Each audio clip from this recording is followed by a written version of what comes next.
Señoritas, señores, buenas noches. Buenas ¿Me noches, escuchan? doctor.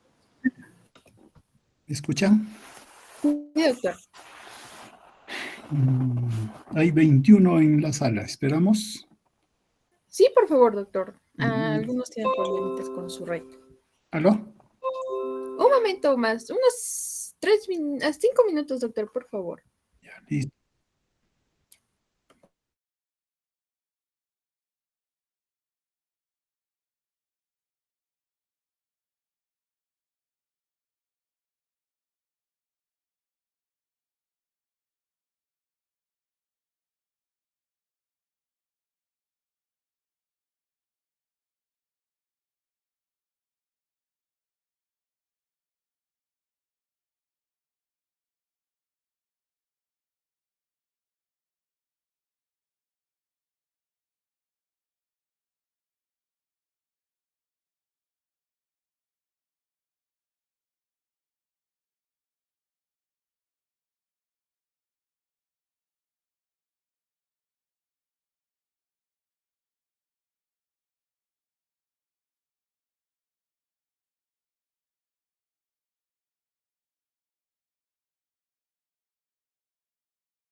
¿Aló? ¿Me escuchan? Sí, doctor, le escuchamos. Yo creo que empezamos, ¿no? Sí, doctor. Ya listo, entonces vamos a proyectar.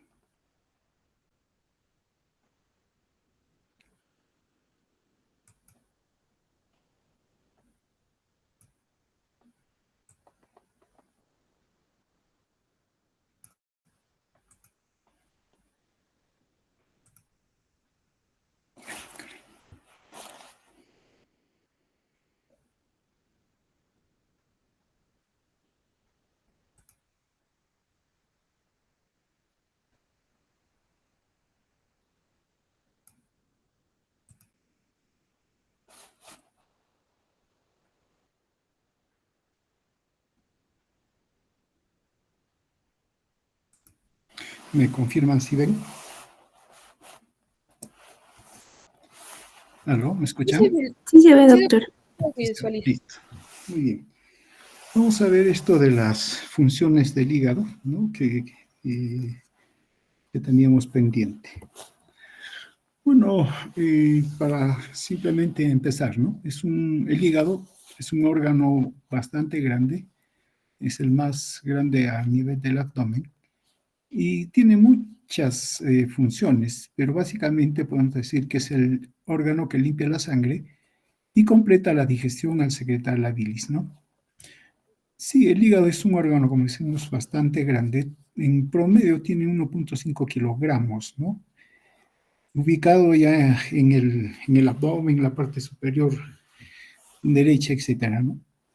Ahora bien, el hígado es un órgano metabólicamente muy activo, ¿no? Y muy aeróbico, o sea, requiere de oxígeno, ¿no? Recibe 28% de sangre y consume 20% de oxígeno. Tiene entonces un metabolismo bien alto. Prácticamente la temperatura que hay en el abdomen es mucho del metabolismo hepático y es el que produce principalmente el calor, sobre todo cuando está muy activo, por ejemplo, cuando se hace la digestión, ¿no? O después de la asimilación de los alimentos, entonces el hígado está muy activo y es donde más desprende calor, ¿no? Está involucrado, ¿no? Está involucrado en el metabolismo, síntesis, degradación tanto de carbohidratos, proteínas, lípidos, y también tendríamos que hablar de algunas otras sustancias, como por ejemplo vitaminas, después también sustancias que son extrañas como las proteínas, ¿no? Sobre todo en su metabolización. Participa también en la distribución de moléculas hacia el tejido extrahepático, ¿no? Y recibe moléculas también. Entonces tiene que ver mucho con la metabolización de proteínas, carbohidratos, lípidos, etcétera, ¿no? Ahora bien, el hígado está irrigado, ¿no? Por una parte, por la arteria, una rama de la arteria del tronco celíaco, ¿no? Por a través de la arteria hepática, y también recibe sangre de los órganos, del abdomen, desde el estómago hasta el colon, ¿no? La última parte del colon se deriva hacia la vena cava, ¿no? La última parte. Entonces, y esa sangre, claro, va a la cava. Pero también el hígado va a recibir, o mejor dicho, va a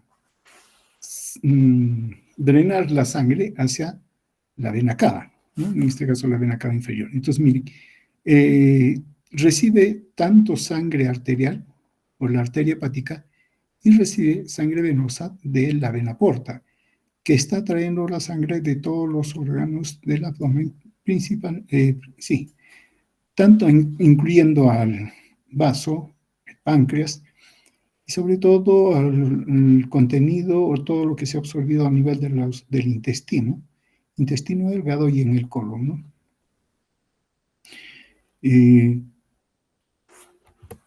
Ahora bien, entonces, ese estilo que tiene de circulación el hígado, ¿no? Es necesario para que cumpla su función. Primero recibe sangre oxigenada desde una circulación sistémica a través de la arteria hepática. La sangre oxigenada se va a mezclar con la sangre deoxigenada en los sinusoides, sangre que está siendo derivada del sistema porta o de la vena porta. Y la sangre abandona los sinusoides hepáticos a través de las venas hepáticas, que son afluentes de la vena cava inferior. Veamos. Aquí. Y este es ya el parénquima hepático, ¿no? Y vemos que por un lado, en la periferia, está lo que se llama la tríada portal. Aquí está la vena porta, ¿no? Y luego se ramifica y luego ingresa hacia a este espacio conocido como el sinusoide hepático. La arteria hepática también deriva su sangre al sinusoide hepático y se mezcla en el sinusoide hepático. Entonces, la sangre de la vena porta y la sangre de la arteria, que es sangre arterial, en el sinusoide hepático se van a combinar. Y luego, siguiendo su trayecto, van a derivar a la vena central. Y la vena central se va a ir reuniendo con otras venas, digamos, de otros lobulillos, y van a ir a derivarse a la vena cava inferior, ¿no? Entonces, tengamos en cuenta este diseño. Por otro lado, entre las células del hígado, que son los hepatocitos, se encuentran estos canalículos de la bilis, ¿no? Y que más bien drenan en sentido contrario al de la sangre hacia el conducto biliar, y que se encuentran junto con la triada, con la vena derivada de la vena porta y de la arteria hepática. Entonces tenemos estas tres estructuras que se les suele denominar la tríada portal. Y esta zona donde ellos se encuentran también se les suele llamar área portal, ¿no? Eso para irnos relacionando con los nombres. Ahora bien, en su estructura, el hígado, y ustedes lo han podido ver en histología, tiene capilares muy permeables, conocidos como los sinusoides. Son capilares, sí son capilares que como tienen grandes espacios, pueden salir células, ingresar células también. Y de ahí que el hígado, claro, en las personas adultas y ya después del nacimiento, no tienen una función de eliminar los glóbulos rojos, pero potencialmente sí lo tienen. Y es que tienen todavía el diseño para que se pueda hacer ese intercambio de los glóbulos rojos, ¿no? Cosa que en el adulto eso lo tiene como por función el vaso, perdón. Entonces, pero el hígado sí lo tiene todavía, solo que ya ese trabajo se le encargó al vaso. Pero si por algunas circunstancias no hay vaso, el hígado puede asumir esa función, ¿no? Ahora, el hígado cuenta con fagocitos fijos que son conocidos como células de Kupffer. No son sino macrófagos que están modificados o diferenciados, ¿no? Y que sí tienen la capacidad de destruir glóbulos rojos envejecidos, pero también tienen la capacidad de eliminar bacterias y otros cuerpos extraños presentes en la sangre venosa que se drena al tubo digestivo. Acordémonos que está llegando sangre por el sistema porta, sangre que se ha absorbido desde el intestino, ¿no? Claro que también hay una restricción para que puedan pasar moléculas complejas, pero siempre pueden pasar, porque en la dieta, aparte de lo que conocemos, pueden venir, ¿no? En los alimentos algunas otras sustancias extrañas que si bien no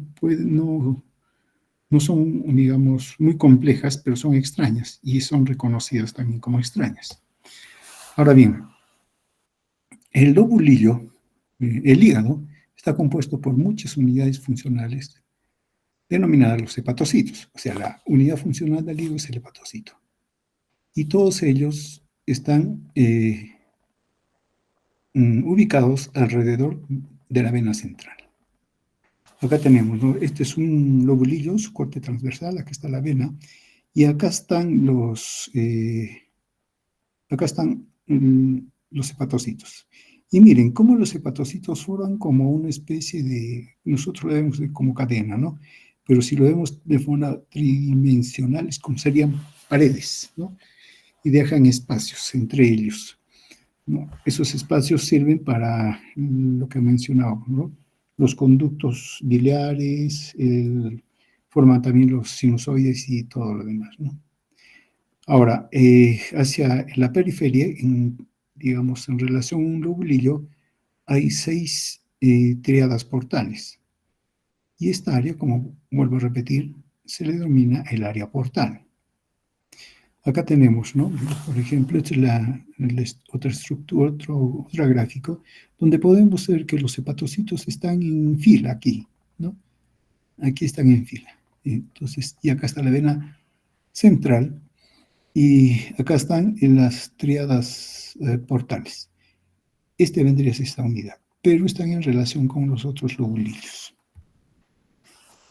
Cuando hablamos de lobulillos, generalmente estamos hablando de una estructura, ¿no? La parte estructural, pero se maneja, cuando se habla de fisiología, se maneja hasta 3 términos para dar lugar a una explicación posterior a cómo es que funciona el hígado.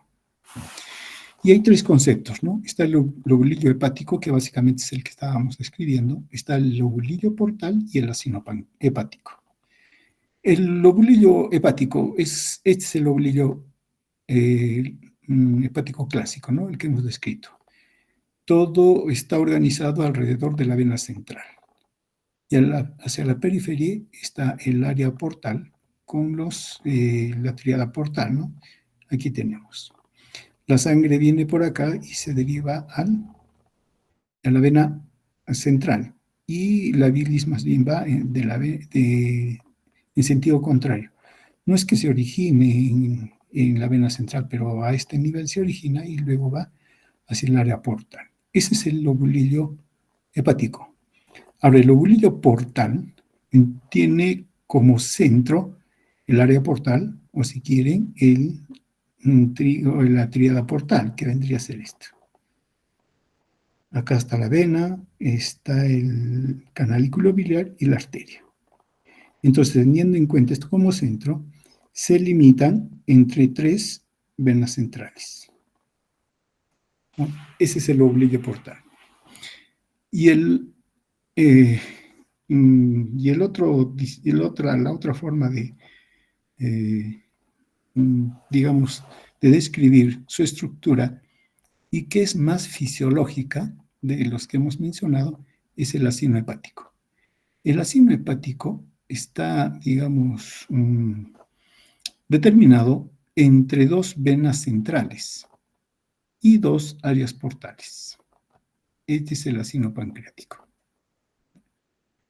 Ahora bien, el acino pancreático, entonces, que sería más el que se utiliza para describir la fisiología del hígado, está formado por una parte central que vendría a ser, digamos, la relación o relación entre 2 áreas portales, ¿no? O tribunos portales hacia las venas centrales. Si consideramos esto, el signo hepático está dividido hacia cada lado en 3 zonas. La más próxima digamos, a la división del lobulillo hepático, que vendría a ser esta, está la zona 1, luego le sigue la zona 2, y la que está más próxima a la vena central es la zona 3. Entonces, en la zona 1, los hepatocitos son más próximos al eje menor y a los vasos. Claro, si hablamos del acino pancreático, este sería un eje y este sería el otro eje, ¿no? Claro, los 2 ejes, este es menor que este otro eje, simplemente por tamaño, ¿no? Entonces, el hepatocito, la zona 1, son los hepatocitos más próximos al eje menor y a los vasos, ¿no? Aquí están los vasos. Y por tanto, es la zona con mejor aporte de oxígeno y de sustancias nutritivas. Claro, acá estamos las arterias y todo lo demás. Se corresponde con la periferia de los lobulillos hepáticos, ¿no? Es la periferia. La zona 2, que vendría a ser, está entre la zona, claro, entre la 1 y la 3, ¿no? La zona 3 está más alejado del eje menor y está más próxima a la vena central. Entonces, como ya está lejos, tiene menos aporte de oxígeno. Y se corresponde con la región central del lobulillo hepático. Entonces, esta es una zona que está más ricamente irrigado y por lo tanto tiene más oxígeno. La zona 2 menos y la zona 3, la que tiene menos, digamos, recibe sangre oxigenada. Por dos razones, ¿no? Lo que hemos mencionado, la distancia que ya tiene, ¿no? De las arterias y también por la combinación con la sangre venosa. Entonces tenemos aquí, ¿no? La zona 1, que aquí vendría a ser, ¿qué cosa sería? Esta es la vena portal, el conducto biliar y la arteria hepática, ¿no? Entonces tenemos el área portal. Y nos vamos alejando hasta llegar a la vena central. Y acá están los hepatocitos. ¿No? Esto es, ahora, los hepatocitos forman, digamos, estructuras tan diseñadas que entre dos cadenas de hepatocitos se encuentra el conducto biliar. Y entonces el conducto biliar se va en este sentido. Ahora, más bien, digamos, al otro lado, a la otra cara del hepatocito, aquí ven los hepatocitos, está el sinusoide hepático. Ahora, el sinusoide hepático, como mencionamos, tiene unas células, ¿no? Que son macrófagos, las células de Kupffer, que estarían acá en el sinusoide, y la sangre corre, ¿no? O viene desde la vena portal, ¿no? La vena porta y la arteria hepática, y se combinan acá. Entonces, esta es una zona que tiene oxígeno, porque está viniendo por la arteria, pero como acá ya se está dando la mezcla y se está alejando, la cantidad de oxígeno disminuye y acá es menos, ¿no? Ahora bien, entonces hay un gradiente de oxígeno, ¿no? en esta zonificación o zonación. Alto oxígeno a este nivel, zona 1, bajo oxígeno en la zona 3. Y eso hace que el hepatocito esté especializado funcionalmente, dependiendo de su localización, si es periportal o perivenosa o periportal, estando expuesto entonces a condiciones metabólicas de presión de oxígeno, hormonas y nutrientes de manera diferente, ¿no? Ahora bien, las trabéculas de los hepatocitos, entre más o menos 15 a 25 células, estarán divididas en una zona 1, periportal, una zona 2 intermedia y una zona 3 perivenosa. Esa es la ubicación de los hepatocitos. Ahora bien, teniendo en cuenta esta zonación, hay una repercusión en la función que tiene el hígado.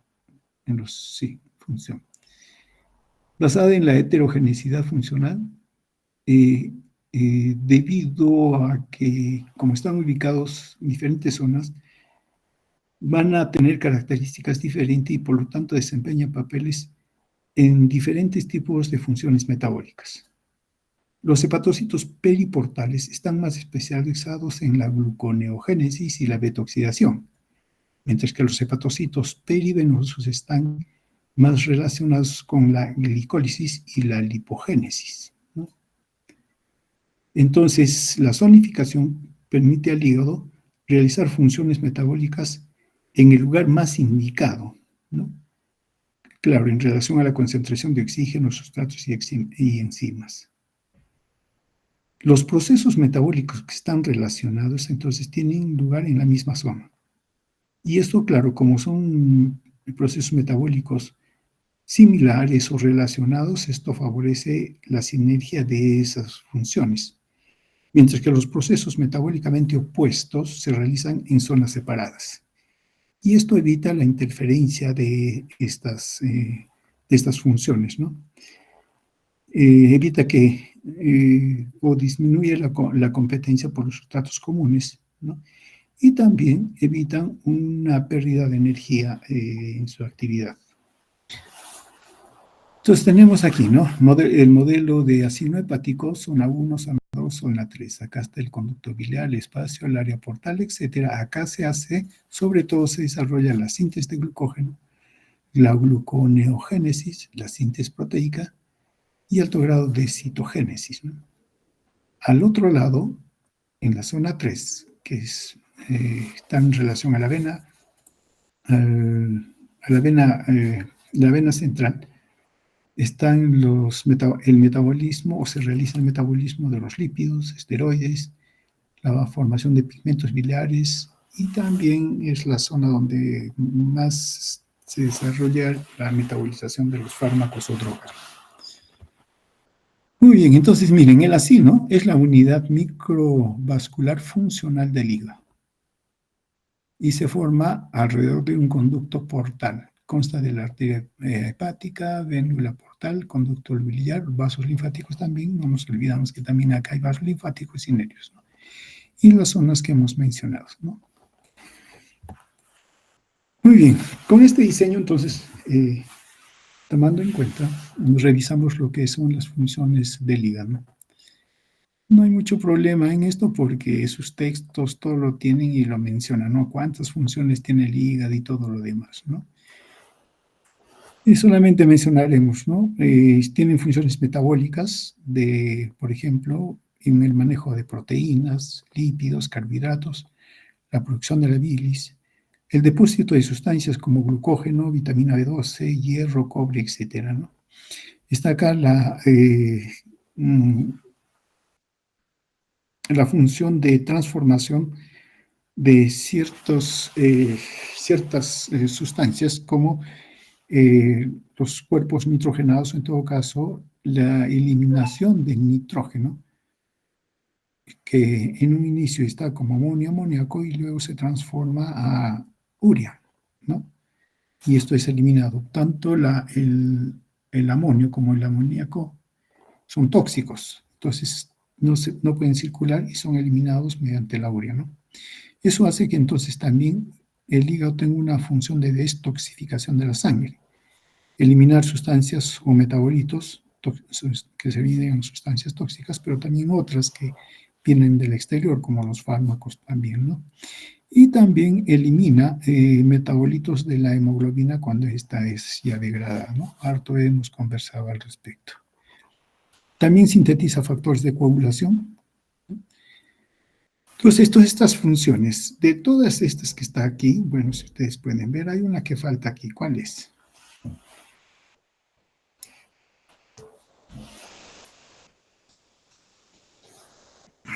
Que sí, hoy en día hay que considerarla, ¿no?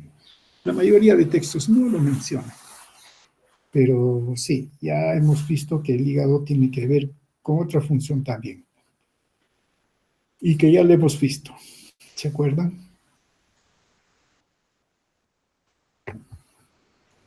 ¿Inmunológica? ¿Aló? No le escuché, señorita, ¿puede repetir? Inmunológica, doctor. Claro, sí, no está acá, pero sí, también con la célula Q-FIAR todo. Tiene que ver con el hierro.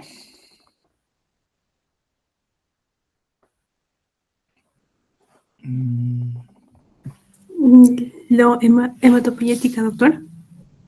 Me pregunta y me responde. Le respondo, doctor. Creo que por la formación de los eritrocitos. Claro, pero de manera indirecta. ¿Dónde se sintetiza la hepcidina? En el hígado. En el hígado. ¿Y para qué sirve?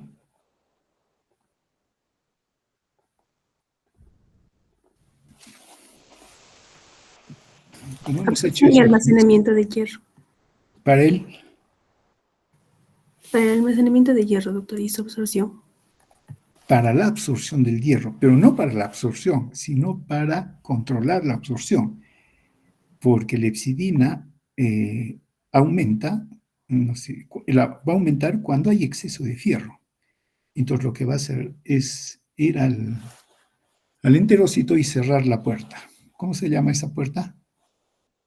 La ferroportina, la cierra. Entonces ya no entra hierro. Entonces la hepcidina controla el ingreso de fierro. Muy bien. Sí, ciertamente, no se ha identificado más de 500 funciones en el hígado, ¿no? Las más conocidas, la síntesis de bilis, ya se sintetizan ciertas proteínas en el plasma, ¿no? Por ejemplo, factores de coagulación, la albúmina, el fibrinógeno, lipoproteínas, globulinas, etc. Produce el colesterol y proteínas especiales para transportar las grasas por el organismo, ¿no? Estamos hablando de las apoproteínas. Metaboliza los carbohidratos, ¿no? Y maneja, convirtiendo el exceso de glucosa en glucógeno. Entonces lo almacena la glucosa en forma de glucógeno y luego después también puede utilizarse para proporcionar glucosa al organismo, ¿no? Tiene que ver con la depuración de la bilirrubina, ¿no? Participa en el equilibrio y producción de glucosa, ¿no? Participa en la regulación de los niveles de aminoácidos, tiene que ver con el almacenamiento de sustancias y también procesa hemoglobina para la distribución, ¿no? Por ejemplo, su contenido de hierro. Convierte el amoníaco tóxico en urea, depura fármacos y otras sustancias tóxicas, participa en la regulación de la coagulación sanguínea y también colabora en la resistencia a las infecciones, inmunitaria, como decía su compañera, en la producción de factores de inmunidad y también elimina ciertas bacterias del torrente sanguíneo, dada su estructura, ¿no?, sinusoidal y que se encuentran ahí células derivadas de los macrófagos. Muy bien. Nos iremos por el lado metabólico del hígado, ¿no? En esta vez. Y si es así, entonces el hígado tiene que ver con la función metabólica. Metabólica es básicamente de los 3 tipos de sustancias nutritivas que tenemos. Entonces tiene que ver con el metabolismo de los glúcidos o carbohidratos, ¿no? Entonces tiene que ver mucho ligado con la homeostasis de los carbohidratos, ¿no? Eso lo hace a través del control o manejo del consumo, almacenamiento y producción de glucosa.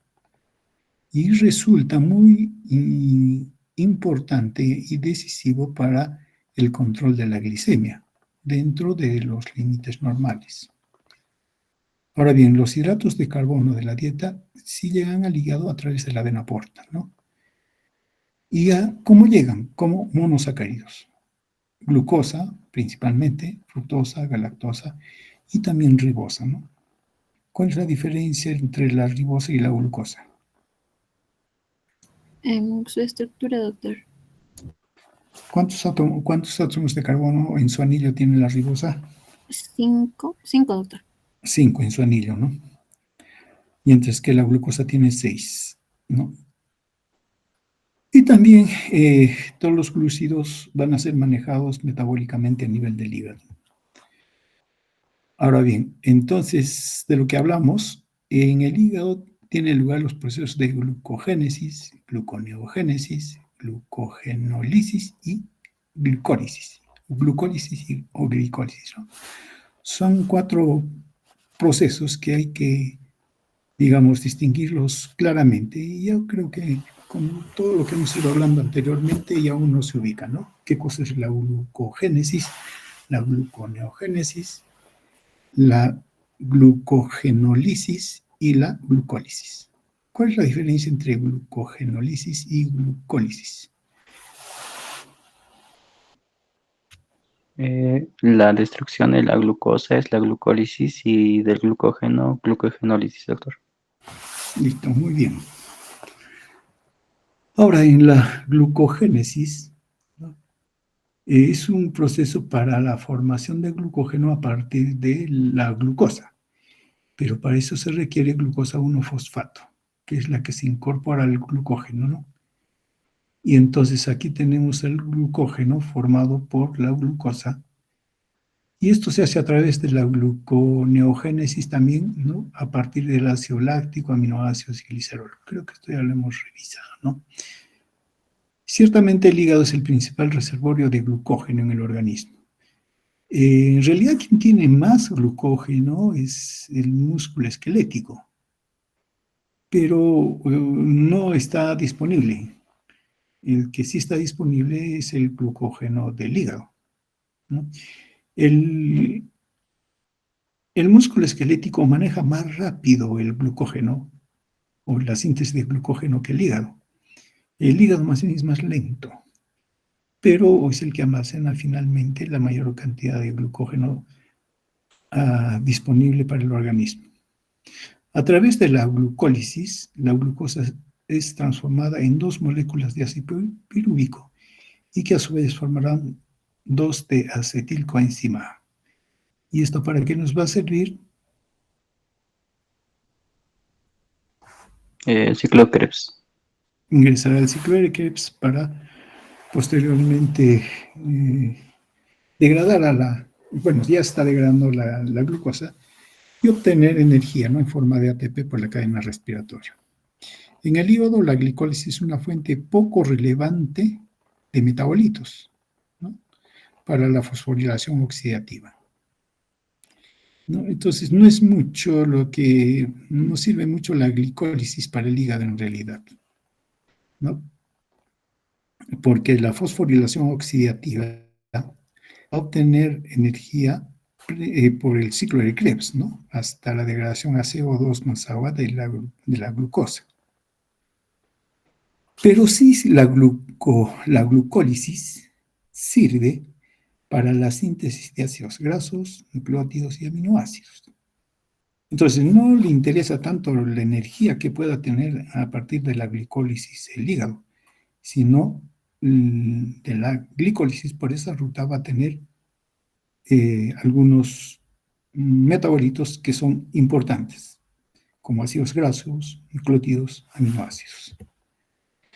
Bueno, este es, digamos, el manejo metabólico de la glucosa, ¿no? Bueno, acá está la glucosa que ingresa al organismo, ¿no? Es llevado hasta el hígado y el hígado capta la glucosa. ¿A través de qué transportador de glucosa el hígado capta la glucosa?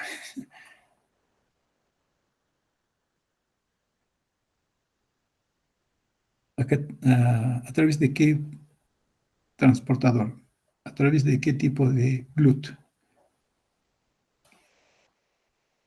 A partir del GLUT4, ¿no? Que, digamos, tiene mayor afinidad por la glucosa, ¿no? Pero ¿por dónde le está llegando la glucosa? Es por la vía portal, no por el sistema circulatorio general que vendría a ser de la sangre hepática, sino por la sangre portal, ¿no? Por la exoquinasa es activada glucosa 6-fosfato, ¿no? Y cuando se quiere disponer o sacar glucosa del hepatocito, ¿no? Se está degradando a partir del glucógeno, tiene que quitarse el fosfato. Y eso se hace mediante la glucosa 6-fosfatasa.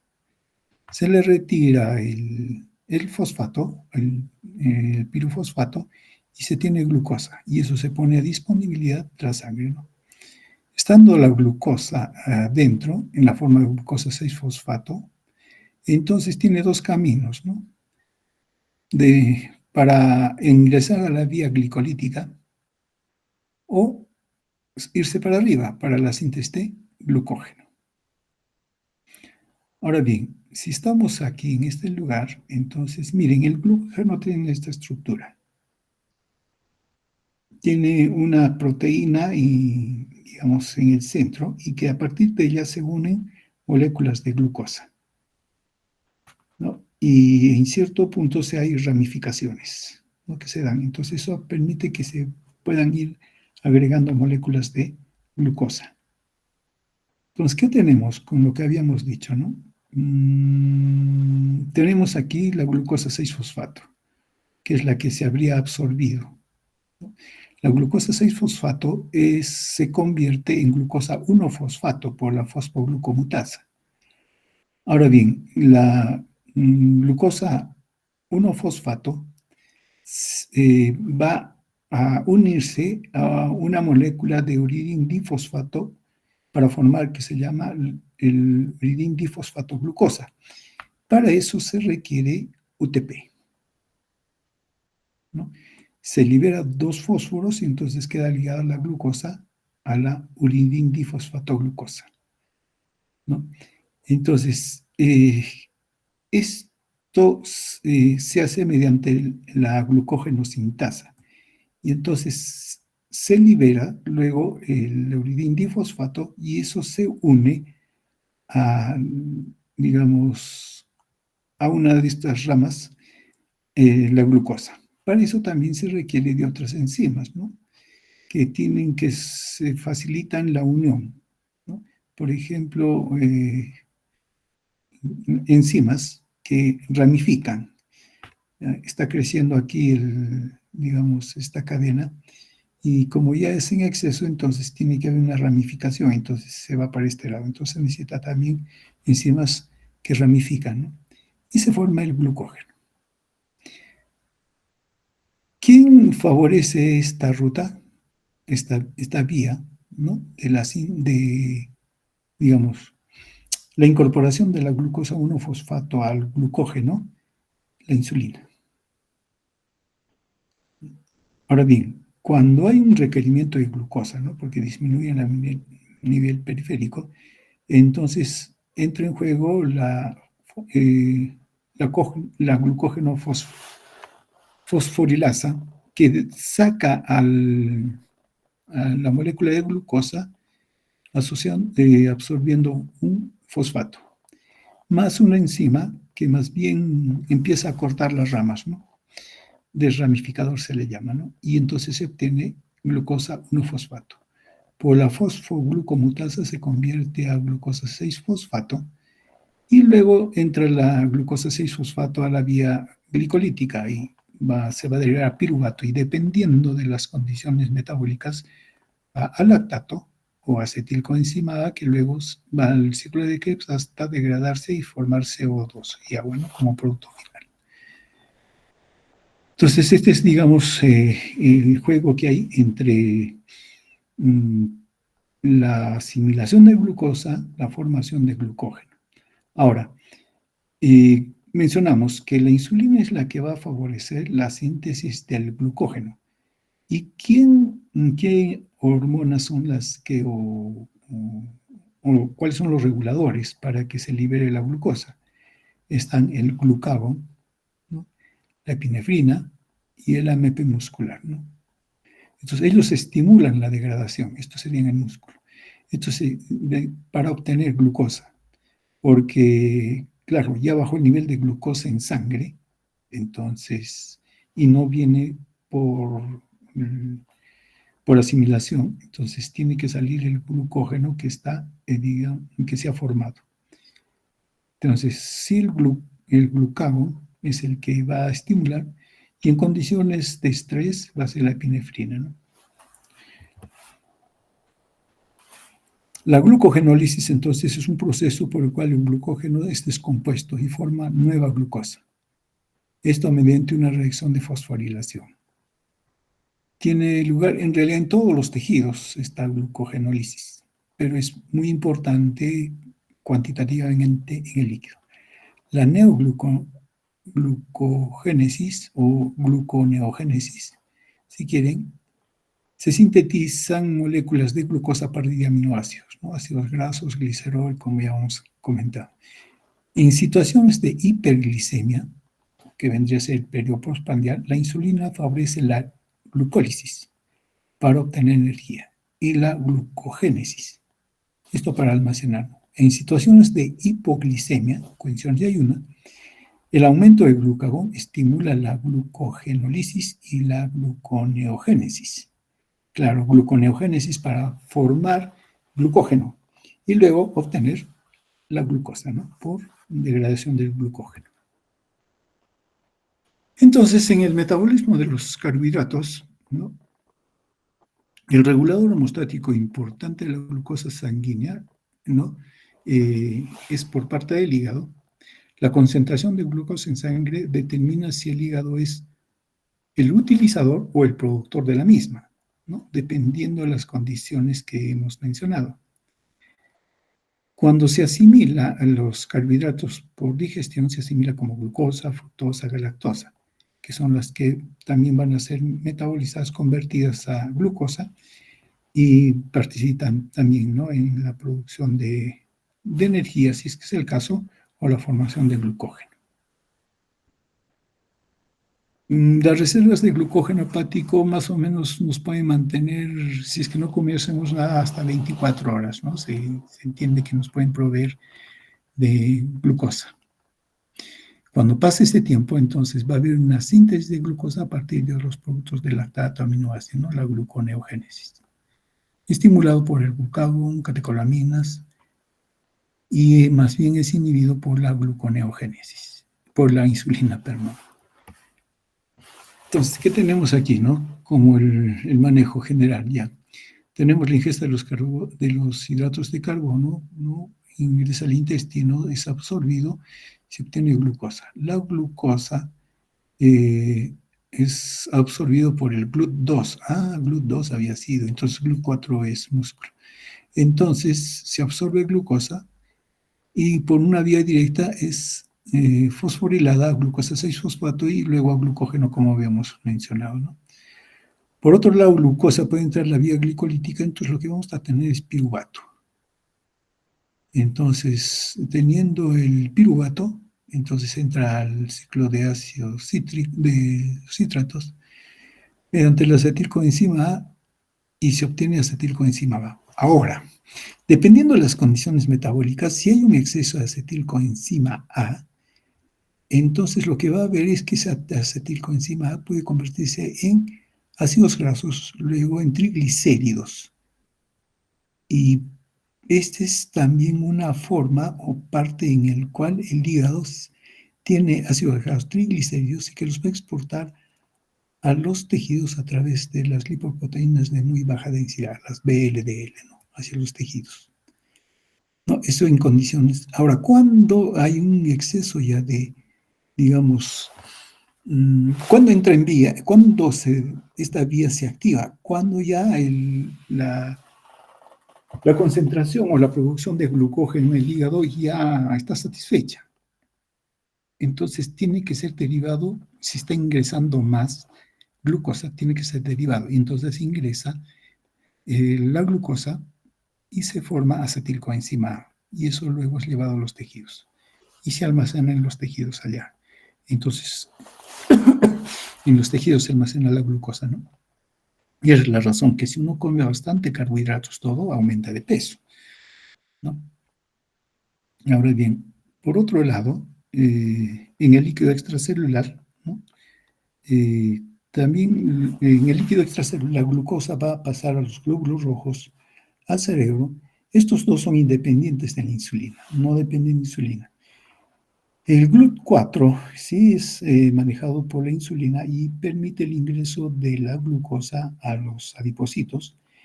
Y en los adipocitos la glucosa es degradada a glicerol 3-fosfato. Acordémonos que es un mediador, un metabolito de la vía glicolítica, pero da lugar a que se forme triglicéridos, ¿no?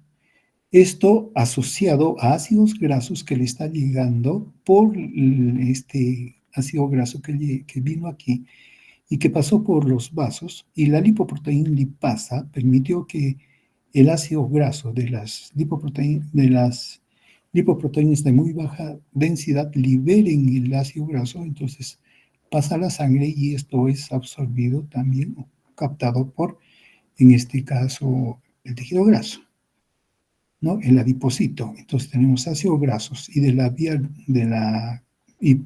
la glucosa se tiene el glicerol 3-fosfato, entonces tenemos triglicéridos que se almacenan en el hígado. A nivel del músculo, a través del GLUT2 se capta la glucosa, pero el músculo lo va a almacenar como glucógeno. Y también va a dar lugar al lactato y alanina. ¿Y por qué lactato y alanina?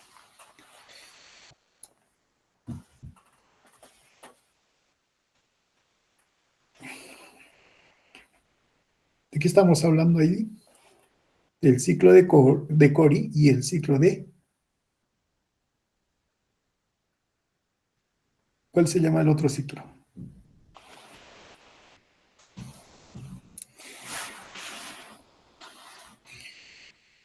Ese ciclo. Miren, el glucógeno puede almacenarse en una cantidad que puede resultar siendo entre el 7 al 10% del peso del hígado.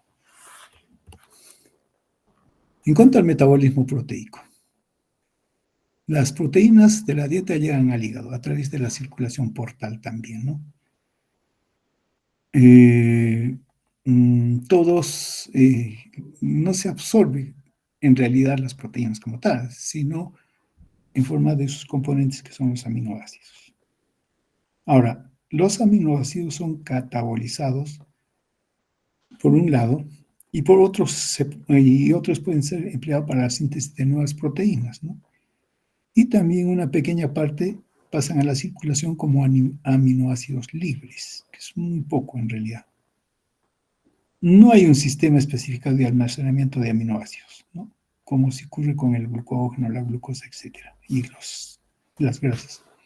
Ahora, el equilibrio entre la síntesis y degradación de las proteínas corporales, que especialmente se da en el músculo hígado, regula los niveles de aminoácidos según las necesidades. Ahora, en el hígado se da lo que se llama la transaminación. Y esto permite la síntesis de una gran cantidad de proteínas a partir de aminoácidos. Entre ellas, las proteínas plasmáticas, proteínas estructurales, enzimas, radicales hemo, etc. Ahora bien, la síntesis proteica plasmática en el hígado puede variar entre 15 a 50 gramos por día. O sea, tiene una gran capacidad, ¿no? ¿Y qué proteínas se sintetizan? La albúmina, entre 10 a 12 gramos por día, que principalmente determina la presión osmótica o coloidosmótica del plasma. Las globulinas, con excepción de las gamma globulinas, que más bien son sintetizadas, que son anticuerpos, ¿no? Entonces son sintetizadas por las células plasmáticas a nivel de la médula ósea. Está el fibrinógeno, la protrombina, factores de coagulación. Están proteínas de transporte como aptoglobina, transferrina, ceruloplasmina, lipoproteína, etc., ¿no? Y las apoproteínas que forman parte de las lipoproteínas. La proteína C reactiva, factores de crecimiento. Digamos, esto es en términos generales, ¿no? Cuando no hay ningún problema, la proporción de síntesis de albúmina, por ejemplo, aumenta. Pues no aumenta, sino es la predominante. Pero, por ejemplo, si hay ciertas condiciones como de estrés o un proceso inflamatorio generalizado, el perfil de producción de proteínas del hígado va a modificarse y dando lugar a otro tipo de proteínas, por ejemplo, principalmente proteína C reactiva. Cuando la proteína C reactiva en el organismo, significa que en alguna parte hay un proceso inflamatorio. Y ese proceso inflamatorio modifica la producción de proteínas a nivel hepático. Sí, el hígado puede sintetizar los aminoácidos no sintéticos, ¿no? Que sí se necesita tanto en la fisiología como en la estructura, ¿no? Ahora bien, ¿los aminoácidos pueden ser empleados para obtención de energía? Sí. ¿Y de qué manera, no? Sí pueden ser utilizados e ingresar a la vía del ciclo de Krebs y todo ellos, ¿no? Pero también pueden ser utilizados para formar ácidos grasos, ¿no? Y aún carbohidratos. Pero para ello deben perder su grupo amino. Y aquí viene la desaminación. Esa desaminación, como también ya lo habíamos mencionado, va a dar lugar a la producción de amoníaco. Amoníaco, sobre todo amoníaco. Y el amoníaco va a dar lugar a la formación de urea para que sea eliminado de esa manera. Ahora, los aminoácidos desaminados son oxidados por diversas vías y ingresan o convergen al ciclo de Krebs, ¿no? El amoníaco puede resultar tóxico si se acumula y ese, claro, se origina por desaminación de los aminoácidos de las proteínas, pero también puede ser de bacterias intestinales a nivel de la flora, ¿no? En el hígado, el amoníaco es transformado en urea y de esta manera se elimina por la orina. Bueno, aquí tenemos las proteínas que sintetiza el hígado, ¿no? Proteínas sintetizadas en el hígado. Proteínas plasmáticas principales, la albúmina, alfa-1, alfa-fetoproteína, factores que participan en hemostasia, proteínas transportadoras, ¿no? Inclusive las globulinas de unión a hormonas sexuales, hormonas esteroideas y todo lo demás, ¿no? Hay algunos que sintetizan como prohormonas, como es el caso del angiotensinógeno, ¿no? Y las apolipoproteínas que tienen que ver con el transporte de las grasas. Entonces, miren, es grande la cantidad de proteínas que sintetiza el hígado. Cuando se metabolizan en el hígado, el aminoácido tiene que eliminar el grupo amino, ¿no? Y entonces lo que queda, la cadena carbonatada, se utiliza para la producción de ATP.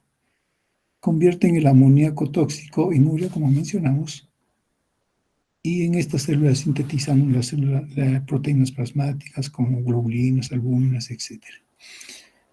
Acá tenemos este panorama. Acá tenemos la ingesta de las proteínas, tenemos en el intestino, ahí se hace la digestión y tenemos los aminoácidos. Los aminoácidos son absorbidos, ¿no? ¿Mediante qué transporte? ¿Cómo se absorbe los aminoácidos? En el intestino.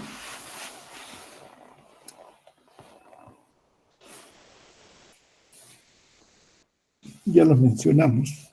No me acuerdo en qué clase, pero sí lo hemos dicho.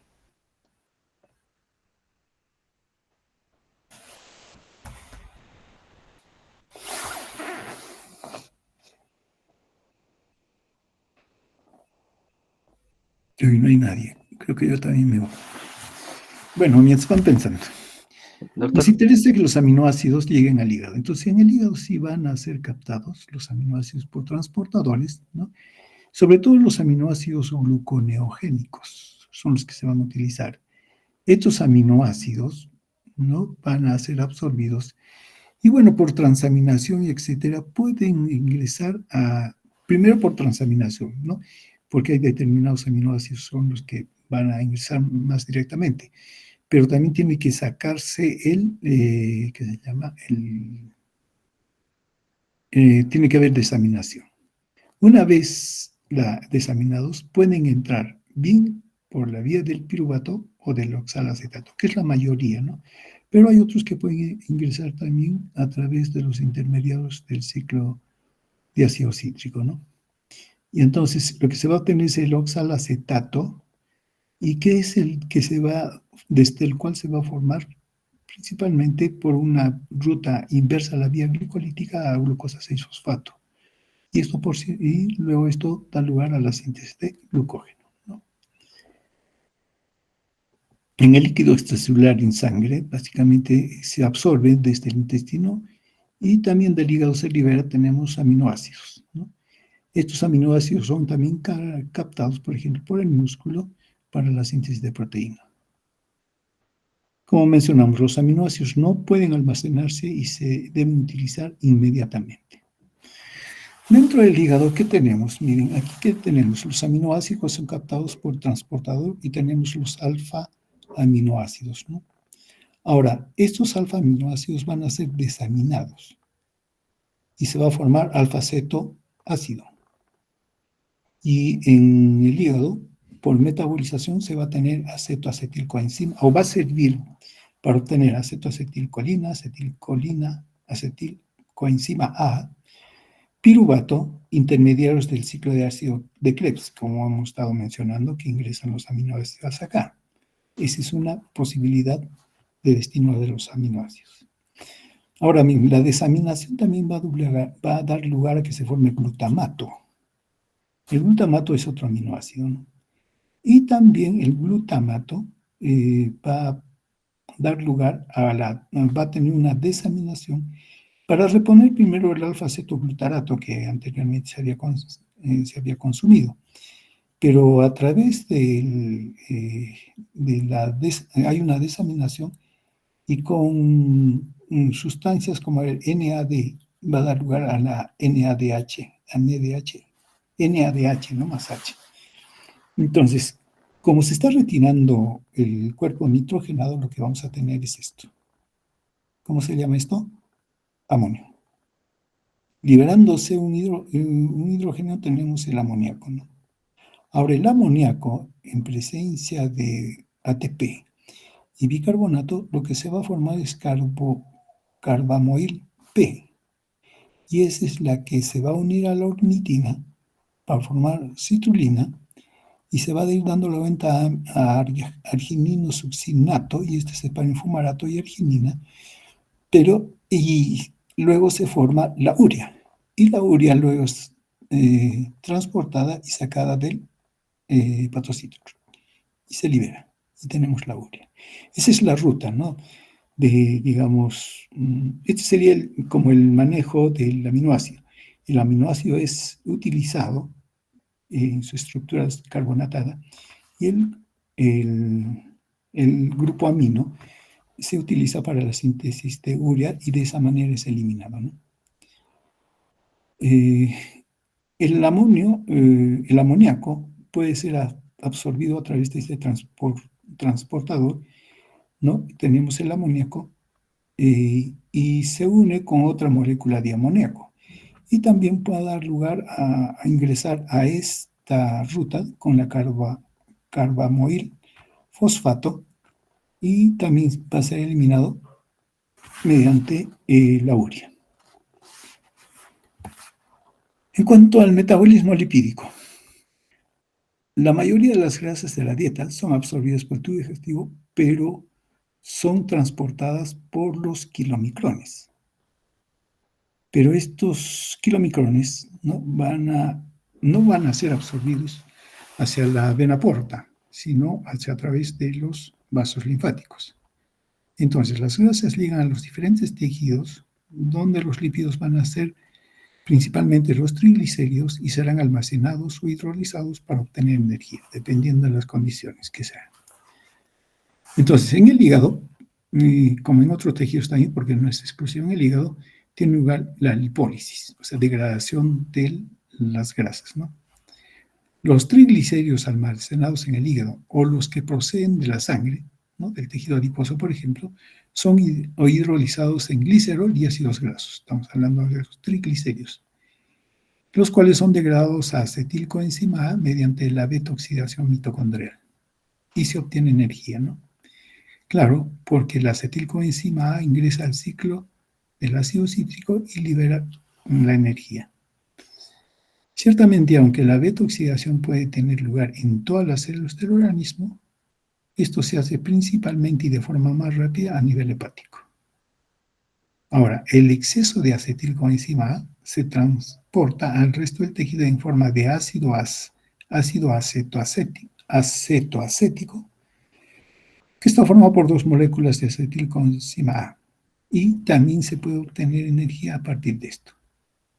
Entonces, el hígado prácticamente es el responsable de una parte esencial de la metabolización de las grasas. El hígado también hace lipogénesis, síntesis de ácidos grasos a partir de acetilcoenzima A y triglicéridos, ¿no? Ahora bien, en el hígado sintetiza el 90% de los fosfolípidos, que es otro tipo de lípido, ¿no? Estos lípidos se sintetizan a nivel hepático, pasan en su mayoría a la sangre formando lipoproteínas. De esa manera llegan a los tejidos. Y en los distintos tejidos los lípidos son almacenados, ¿no? En el tejido adiposo, por ejemplo, o utilizados para obtener energía. Pero también, si hablamos del colesterol, los lípidos forman estructuras celulares. Entonces, hablando del colesterol. ¿El hígado dispone de colesterol? Sí, del que es ingerido por la dieta o también sintetizado por él mismo, ¿no? Entonces tenemos colesterol exógeno y colesterol endógeno. Hasta el 80% del colesterol se transforma en ácido cólico y es excretado por la bilis. 20% es transportado por las lipoproteínas en el plasma en forma de ésteres de colesterol. Hay que distinguir, ¿no? Hay colesterol libre y hay éster de colesterol. Y los dos son los que se transforman, ¿no? Pero mayoritariamente como éster de colesterol. Y es utilizado en el organismo para la síntesis de estructuras celulares. Por ejemplo, membranas. Nuestras membranas, aparte de fosfolípidos que tienen también colesterol. Y es necesario, entonces, por eso nosotros requerimos colesterol. También va a dar lugar a la formación de hormonas esteroideas, ¿no? Y entonces hormonas suprarrenales, por ejemplo, hormonas sexuales, ¿no? Ahora, lo que tenemos aquí, ¿no?, es el colesterol. ¿Cómo se llama la molécula del colesterol?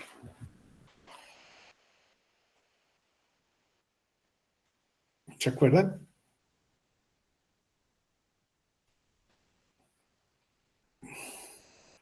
¿Solo están ahí o ya se fueron? Mira. Sí, doctor, continuamos en la sala. Bien. ¿Cómo se llama la molécula de colesterol? El ciclopentano peridrofenantreno. Me pregunta, me responde. Le respondo, doctor. Ya, pero dígalo como respondiendo, ¿no? El ciclopentano peridrofenantreno, ¿no? Dices. A partir del colesterol, ¿no? Desde el colesterol, este va a ser utilizado por varias formas. Uno es la síntesis de vitamina D, perdón, ¿no? Lo otro es la formación de ácidos biliares. Por otro lado, para la síntesis de hormonas esteroideas y también para la formación de las membranas celulares, ¿no? Ciertamente, la mayoría de colesterol que tiene el organismo o que maneja el hígado es por una síntesis propia. Pero también lo podemos obtener desde la dieta, ¿no?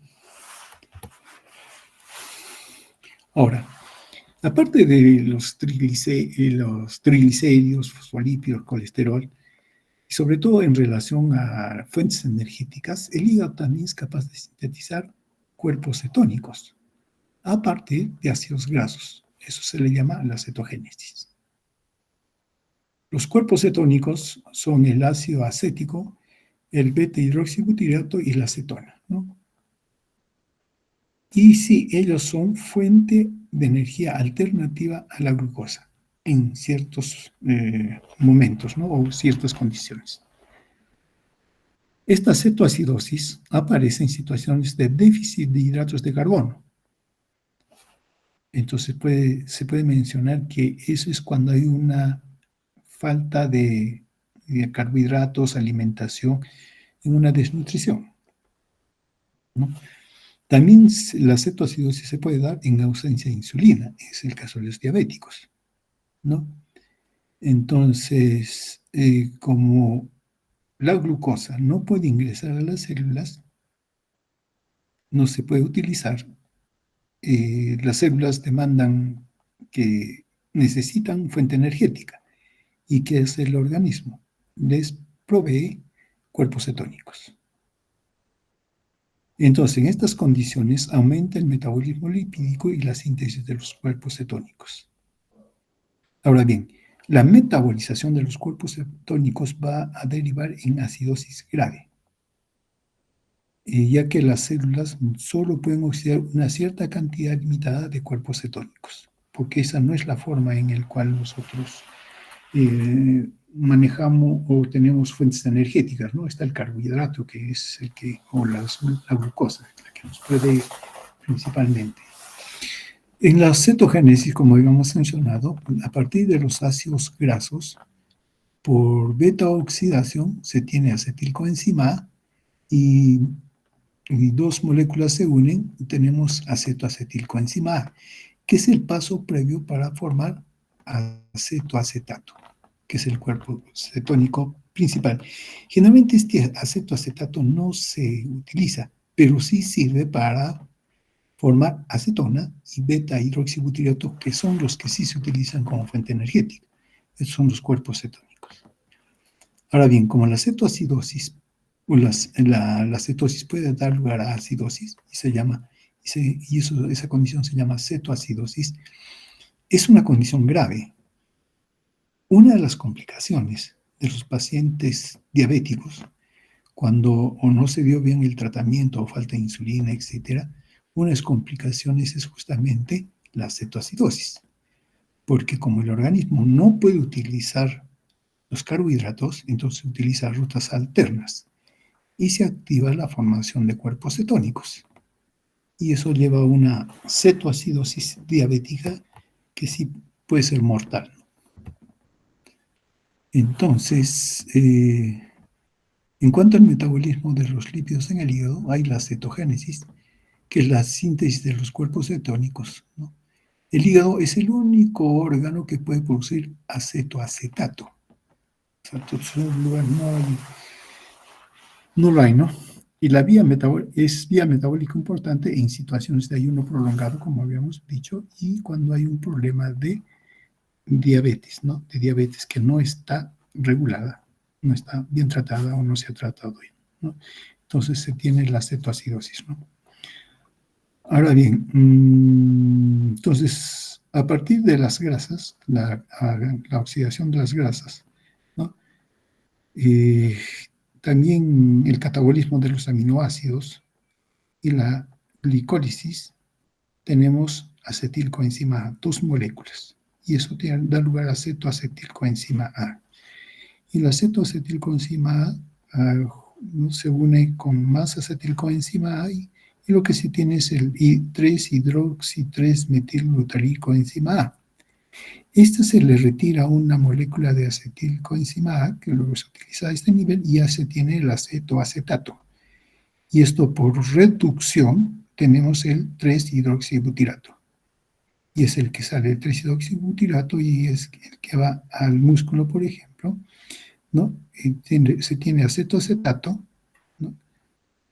Y el acetoacetato va a entrar como succinato al ciclo de ácido cítrico y se tiene acetoacetilcoenzima A y 2-acetilcoenzima A, que puede ser utilizado por el músculo.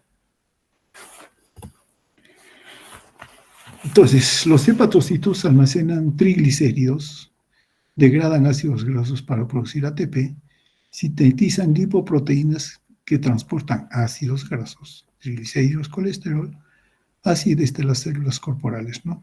Y también producen colesterol y emplean para la síntesis de sales biliares. Esto ya lo habíamos mencionado, ¿no? En el caso del tejido adiposo están los triglicéridos. Y la activación de la hormona lipasa hormono sensible hace que se liberen los ácidos grasos. Y también glicerol. Y esto pasa a la sangre y esto puede ser asimilado por el músculo. Entonces tenemos ácidos grasos que se forman acetilcoenzima A y pueden ser utilizados, ¿no? Ahora, por este lado que tenemos el colesterol ingerido, ¿no? Ingresa por el intestino y es absorbido. Pero es absorbido a través de absorbido y forma parte de lo que se llaman los kilomicrones. Los kilomicrones que ya pasan a la sangre circulan, cuando pasan por el capilar de los tejidos, se les va por la lipasa, ¿no? La proteína lipasa capilar, se va a separar del kilomicrón a los triglicéridos. Y eso hace de que entonces se liberen y pase, por ejemplo, pase al tejido y se forme ácidos grasos libres que pueden ir al músculo o que se llama incorporarse a la grasa corporal. El ácido graso puede ser utilizado por el músculo. Por otro lado, El hígado también produce colesterol, mencionamos, pero cuando lo va a sacar a través de las moléculas de VLDL. Los kilomicrones se sintetizan o se forman en el intestino, más bien las VLDL en el hígado, y tienen casi la misma función, porque la VLDL está cargado mucho con triglicéridos y va a dar lugar a la liberación de ácidos grasos, que también pasa a la a la grasa corporal o al músculo que es utilizado, ¿no? Una vez que el VLDL cede o libera los triglicéridos, queda con lo que se llama el VLDL mm, residual o mm, sí, un VLDL que se llama R, ¿no? Ahora bien, este VLDL residual, ¿no? Entonces va a convertirse bien en IDL, o sea, un LDL intermediario, y luego tenemos el LDL. Entonces, ¿qué tenemos? Por esterificación del glicerol y ácidos grasos, lo que se va a... tenemos todos los triglicéridos, ¿no? Que vendrían a ser estos, y los triglicéridos son captados por el hígado y se forman las lipoproteínas VLDL. Ahí lo dejamos. Los ácidos grasos por beta-oxidación dan lugar a acetilcoenzima A, y estas se oxidan a través del ciclo de Krebs y se obtiene ATP, ¿no? Ahora,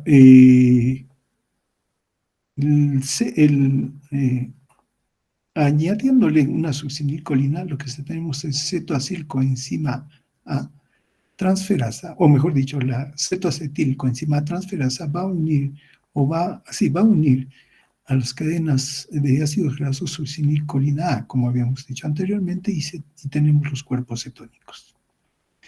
Por otro lado, en caso de la insulina, lo que va a hacer es inhibir, ¿no? O impedir la formación de cuerpos cetónicos. Y cuando no hay insulina, entonces lo que va a haber es un acúmulo de los cuerpos o una activación de la cetogénesis, dando lugar a la acidosis diabética. Acá tenemos una condición, por ejemplo, de la célula grasa, ¿no? Cuando la glucosa se utiliza como combustible, el organismo almacena la grasa para obtener energía. Pero cuando las grasas se utilizan como combustible, se liberan cetonas en la sangre. Entonces tenemos las células. Acá hay grasa que se utiliza como combustible, pero lo va a utilizar en forma de cetonas, como habíamos dicho. Cuando no se pueden utilizar los carbohidratos debido a o por falta de carbohidratos o por falta de insulina. ¿Qué tenemos en cuanto al metabolismo de los lípidos en el hígado, ¿no? Tenemos la ingesta de las grasas, se metabolizan y son absorbidos por los vasos linfáticos. Llegan a la sangre en forma de kilomicrones. Y los kilomicrones se va por acción de la lipoproteína lipasa, van a liberar los triglicéridos, y los triglicéridos se liberan a ácidos grasos y glicerol. Los ácidos grasos, ¿no?, entran a la sangre, ¿no?, líquido extracelular le ponen acá, y luego son absorbidos, por ejemplo, por los adipocitos. Y entonces ingresan acá. En el tejido adiposo, a través del GLUT4, se está absorbiendo la glucosa. Tenemos glucosa y tenemos luego el glicerol 3-fosfato. Y teniendo glicerol 3-fosfato más ácido graso, tenemos el triglicérido. Acá, ¿qué es lo que tenemos? Aquí tenemos los kilomicrones con triglicéridos cargados por los vasos, ¿no? Llega hacia los tejidos. En los tejidos se absorbe por la lipoproteína lipasa ácidos grasos, ¿no? Y entonces se descarga, y al hepatocito van a quedar lo que se llaman los kilomicrones remanentes, que ya no tienen, o en todo caso tienen menos cantidad de ácidos grasos. y son absorbidos por el hepatocito. El hepatocito los va a utilizar para la síntesis de triglicéridos, colesterol, fosfolípidos, ¿no? El glicerol también es absorbido, y esto para la gluconeogénesis, la glucólisis. Y los ácidos grasos van a ser utilizados mediante la beta-oxidación o almacenamiento de triglicéridos, ¿no?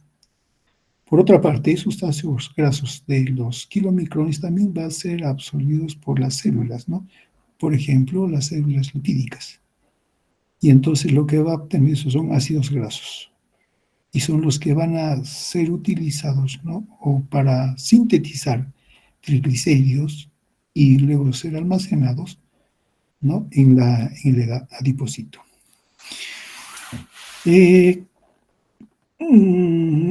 Veamos este manejo, ¿no? Que se está dando. Son de las grasas que están absorbidas desde el intestino y que llegan prácticamente al hígado, pero no es que lleguen directamente al hígado.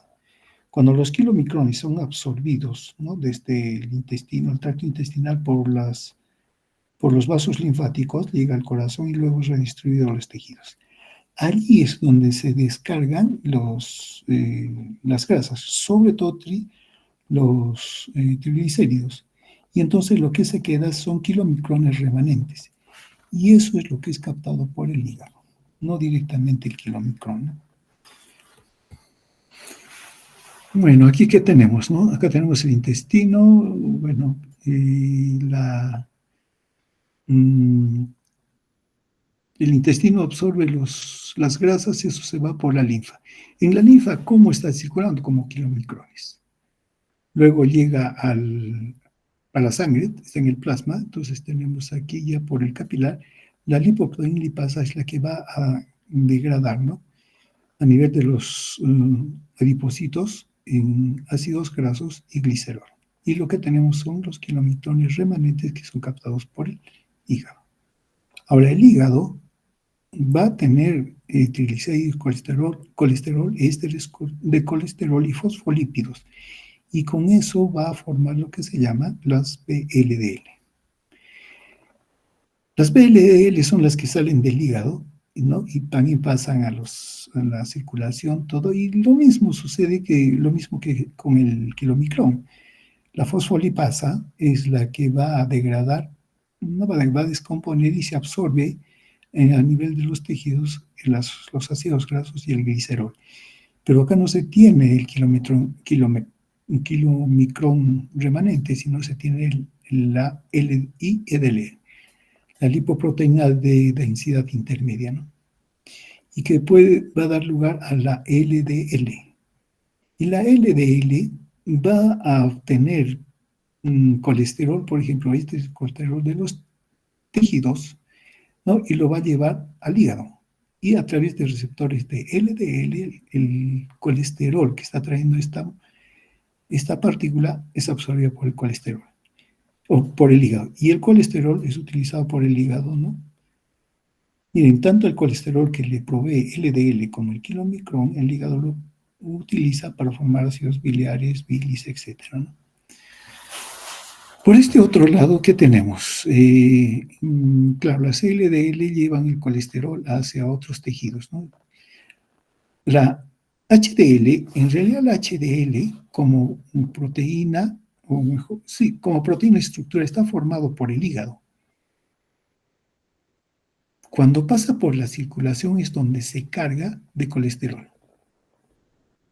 Se carga de colesterol, entonces el HDL, acá no está señalado, pero el HDL va a circular, ¿no? Y también va a llegar al hígado y a través de receptores, el colesterol que está trayendo el HDL, el hígado lo va a obtener, ¿no?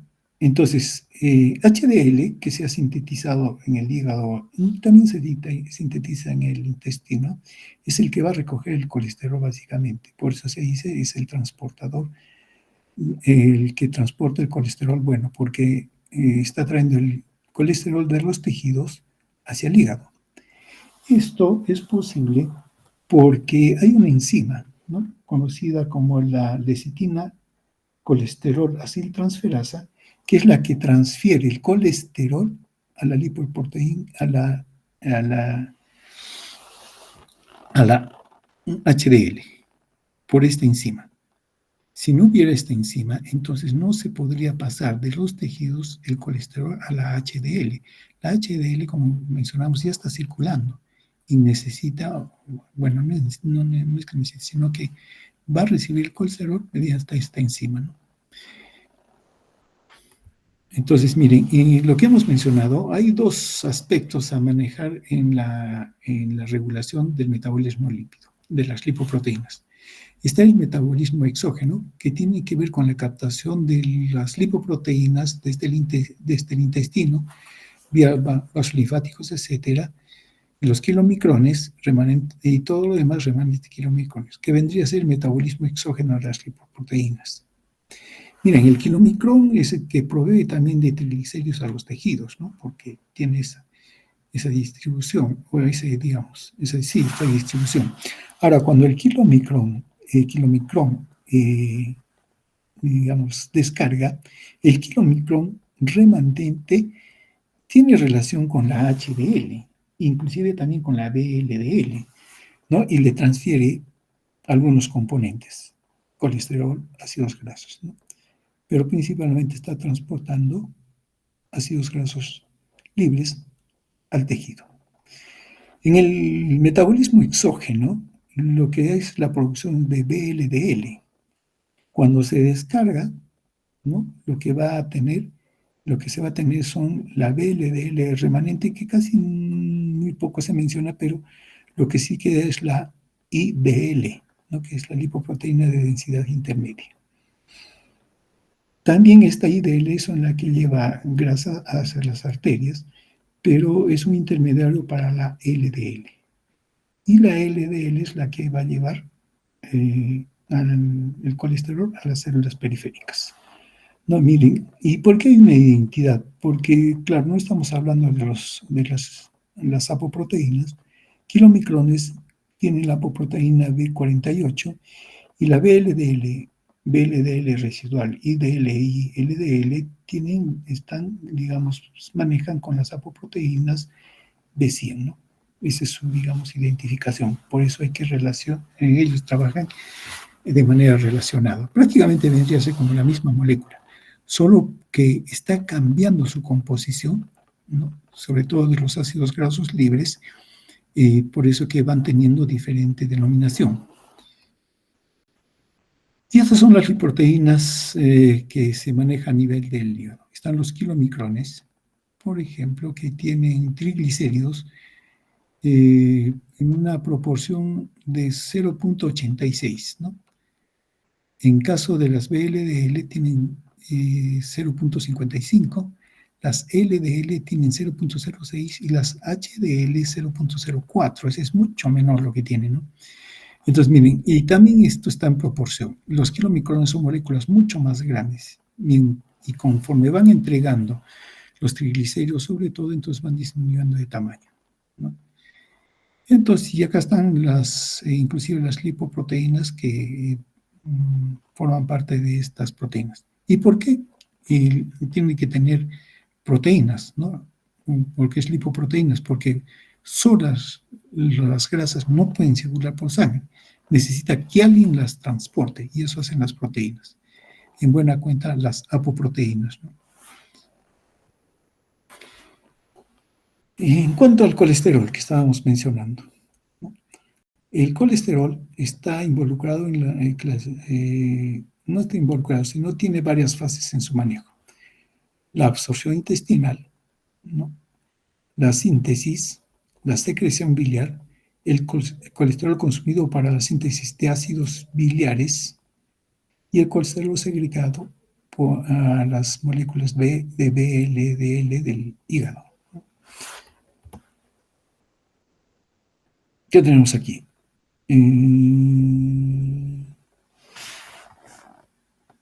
Bueno, si nos ubicamos acá, lo que esta célula, el hepatocito, se está captando glucosa, ¿no?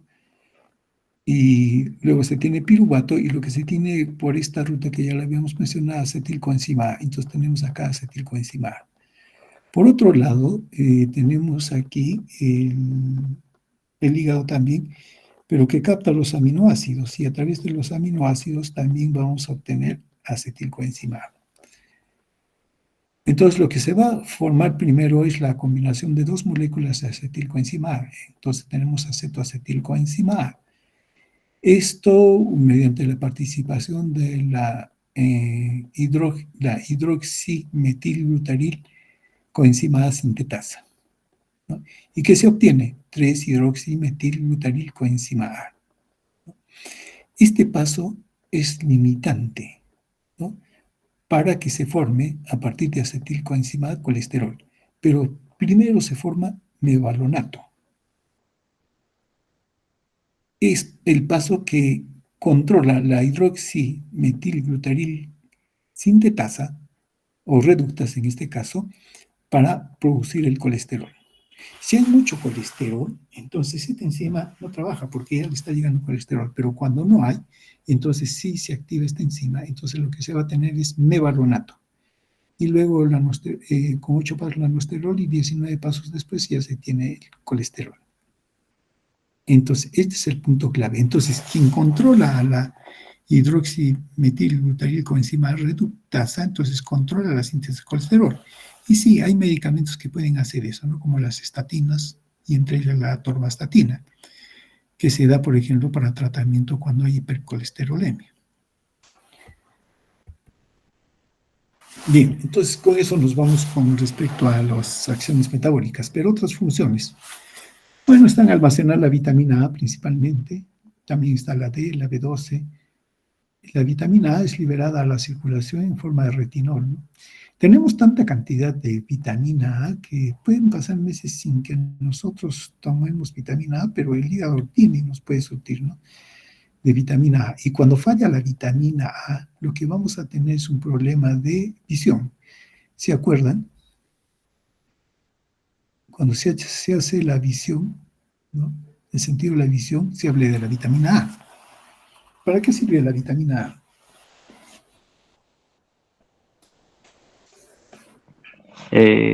Para reponer el 11-cis retinal, doctor. Así es. Y cuando falta la vitamina A, ¿cuál es el problema? Lo primero que se presenta.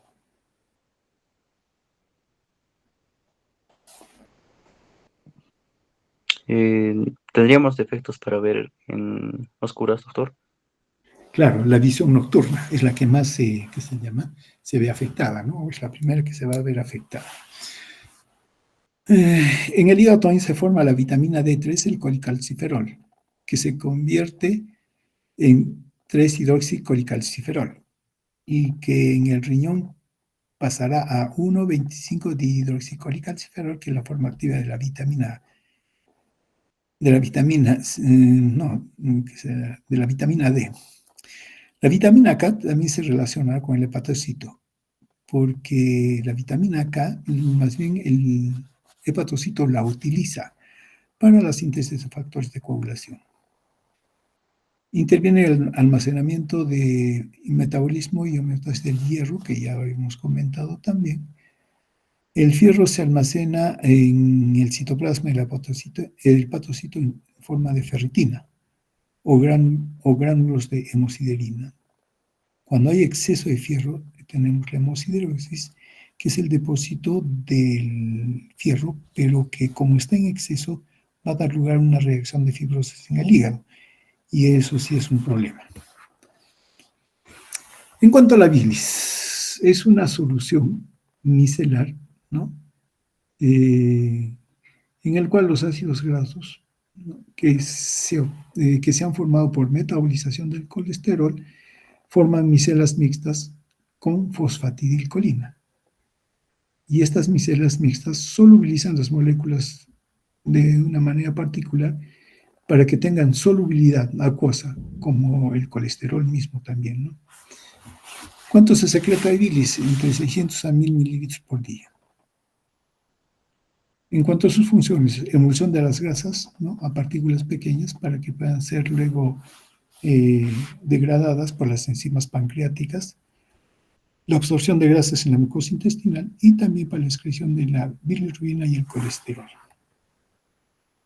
Y esta es la composición de la bilis, ¿no? El agua, todo eso. Bueno, lo dejamos ahí. Ahora, cuando se tiene el colesterol, por acción del esterol 27 hidroxilasa, lo que se tiene son los ácidos grasos. Y de los ácidos grasos, el ácido quenodesoxicólico va a dar lugar al ácido cólico, y más glicina se tiene el ácido glicocólico, y más la taurina tenemos el ácido taurocólico, que son las sales biliares. Y finalmente, el hígado tiene una función de detoxificación, ¿no? Y puede eliminar, detoxificar sustancias como el alcohol o también fármacos. Ahora bien, en esa capacidad metabólica y tomando en cuenta a los fármacos, la metabolización de los fármacos, la eliminación de los fármacos por el hígado, entonces nos permite revisar, ¿no?, cuáles son los pasos y cómo es que lo hace el hígado. Bueno, absorbido el fármaco, pasa a la circulación y luego pasa por el hígado, ¿no? Tenemos el fármaco, ¿no? Y luego el fármaco es metabolizado por el hígado. Sufre dos procesos de oxidorreducción y también de conjugación. A estos procesos se les llama metabolismo fase 1 a la oxidorreducción que puede tener el fármaco, o la conjugación, que es la segunda fase del metabolismo, ¿no?, de conjugación. Una vez que el fármaco está conjugado, ya no tiene efecto. Y se puede eliminar a través de la bilis o a través de la sangre y luego por la orina, ¿no? Algunos fármacos son muy raros que se pueden eliminar por la respiración, pero son poquísimos, son excepcionales, ¿no? Y también a través de otros fluidos, porque la piel también puede eliminar ciertos fármacos. Veamos entonces, teniendo en cuenta el metabolismo de fármacos, el hígado tiene o muestra una capacidad de biotransformación. Para poder ser eliminado cualquier sustancia, entre ellos los fármacos, ¿no?, en buena cuenta se facilita su absorción cuando está en la forma lipofílica. Entonces, todo fármaco que esté que se llama en forma lipofílica o sea más lipofílica, se puede absorber mejor. Pero para eliminarlo, tiene que estar en la forma hidrofílica. Y eso facilita su eliminación.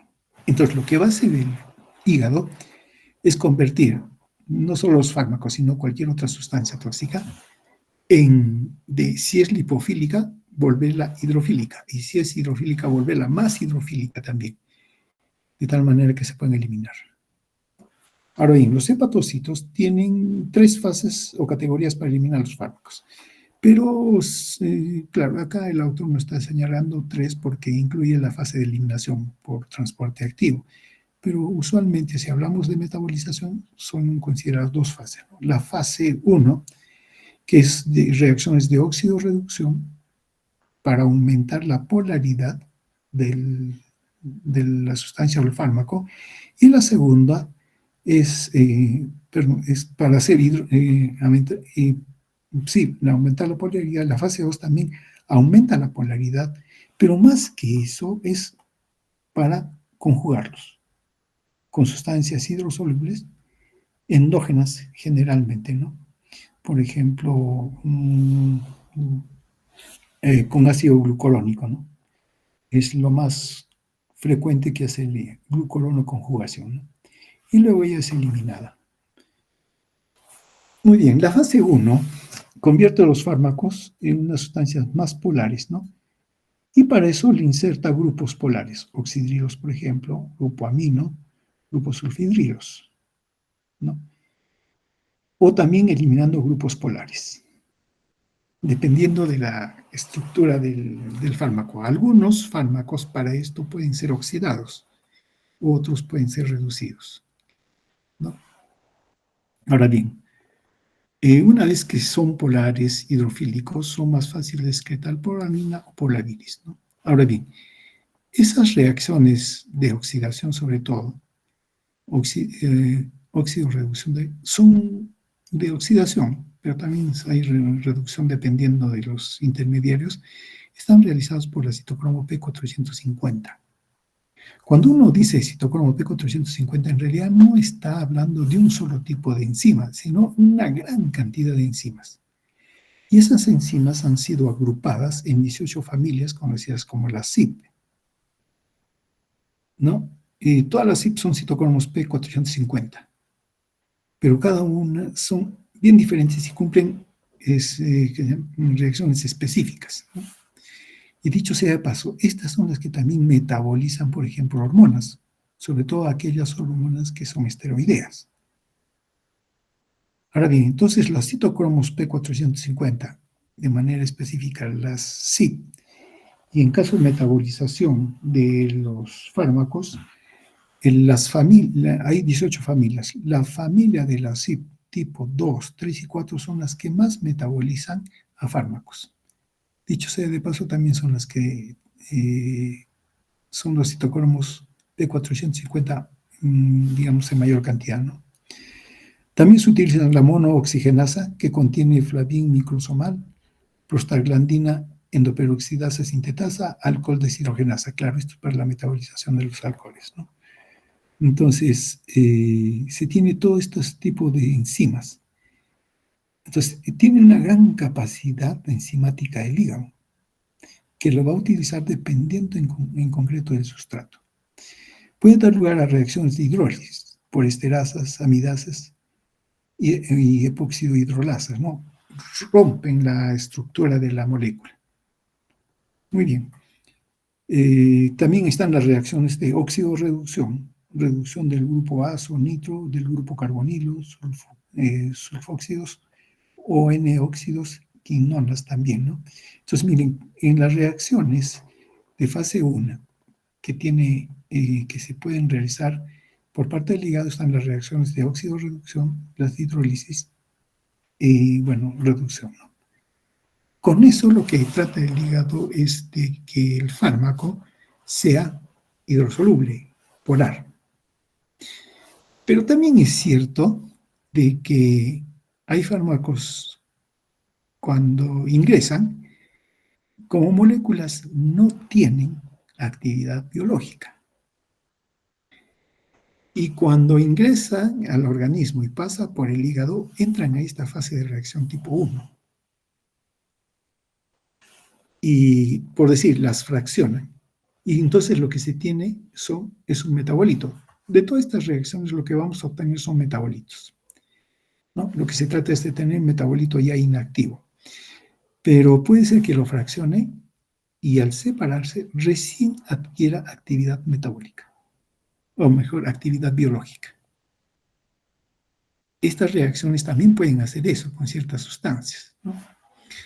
La fase 2, más bien generalmente esta fase como une un fármaco u otra sustancia a una molécula, como el ácido glucurónico, el acetato, sulfatos, aminoácidos o glutatión, toda sustancia que está unida a una molécula no tiene actividad biológica.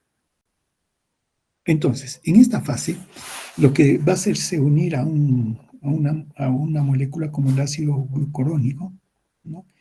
A grupos sulfidrilos, a grupo metilo, grupos acetilo, ¿no? O conjugarlos con aminoácidos o con el glutatión. Entonces tenemos uridín difosfato glucuronil transferasa, que es la que va a actuar esta enzima, las sulfotransferasas, metiltransferasas, acetiltransferasas, aciltransferasas, etc. Como mencionamos, cuando ya se une el fármaco a estos, ya no tienen actividad biológica y ya se eliminan. Una cosa más a considerar. Los fármacos, o también pueden ser sustancias tóxicas, no pasan en el orden que estamos mencionando. Fase 1, fase 2. No necesariamente. pueden pasar directamente por la fase 1 o por la fase 2, sin pasar por la 1. O pueden ser inactivados simplemente con la fase 1 y ya no requieren la fase 2. Va a depender del fármaco en particular, ¿no? Y también, como hemos mencionado, generalmente de la reacción de fase 1 podemos obtener metabolitos activos. Claro, esos metabolitos activos luego van a ser nuevamente metabolizados, pasan por este tipo de reacciones y ya el metabolito ya es eliminado finalmente, ¿no? La fase 3, como se menciona, más bien se da por moléculas transportadoras específicas, proteínas transportadores de cassette, de unión con ATP, ¿no? Claro, estas sobre todo sirven para la eliminación de xenobióticos. ¿Y qué cosas son los xenobióticos? Sustancias extrañas al organismo. Los fármacos son xenobióticos. Y también puede eliminar compuestos endógenos. Es un transporte activo, requiere ATP. Hay un conjunto de proteínas, conocidas como proteínas del ABC, que son los que van a dar lugar a la eliminación, ¿no? Y que regulan la conductancia a través de la membrana, ¿no? Por ejemplo, en caso de la fibrosis quística, transportadores caniculares de cobre, por ejemplo, proteínas de resistencia a múltiples fármacos, ¿no? Para que el fármaco no actúe sobre él. Finalmente, son transportados por la bilis, ¿no? E inclusive una disfunción de una proteína puede reducir el flujo de la bilis e inducir hepatopatía colestásica. Hay varios fármacos que hacen eso. Acá hay una condición también que se puede presentar. Si el fármaco está siendo eliminado por la fase 2 y por la vía biliar, pasa al intestino, allí hay enzimas y pueden separar el fármaco del ácido glucurónico. Y el fármaco queda libre y es reabsorbido. Y es reabsorbido y pasa nuevamente al hígado. Y eso se le llama recirculación enterohepática. Bueno, todos estos detalles ya los verán cuando hagan farmacología. Bueno, este es el resumen, ¿no? Una droga puede ser metabolizada es metabolizada por fase 1 o fase 2. Y se puede obtener metabolito inactivo, que se elimina, o un metabolito activo. Este puede causar toxicidad. Y sea el metabolito activo o la droga entra a la fase 2 a conjugación y ya es excretada, ¿no? Que vendría a ser la forma que es. Listo. Hasta allí llegamos con las funciones del hígado. ¿Alguna acotación, alguna pregunta?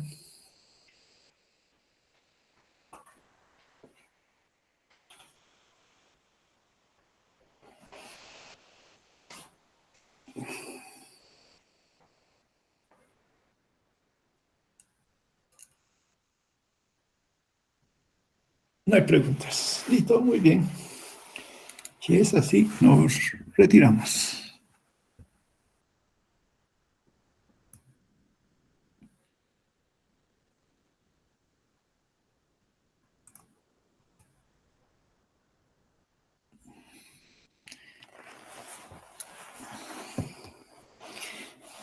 Bien, entonces hasta aquí quedamos y hasta aquí sería lo que está considerado para la evaluación.